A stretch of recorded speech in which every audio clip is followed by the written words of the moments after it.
नमस्ते सतेते जगत्कारणाय नमस्ते चिते सर्वलोकश्रयाय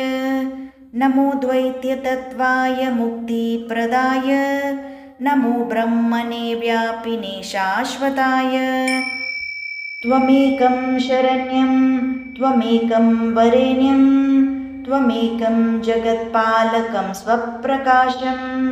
त्वमेकं जगत्कर्त्री प्रहर्त्री त्वमेकं परं निश्चलं निर्विकल्पं भयानां भयं भीषणं भीषणानां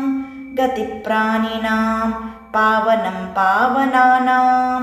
मोहोचैपदानां नियन्त्री त्वमेकं परेषां परं रक्षणं रक्षणानां वयं त्वां स्मरामो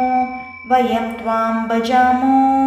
वयं त्वां जगत्साक्षिरूपं नमामः सदेकं निदानं निरालम्बमीशं भवाम्बोधिपोतं शरण्यं व्रजामः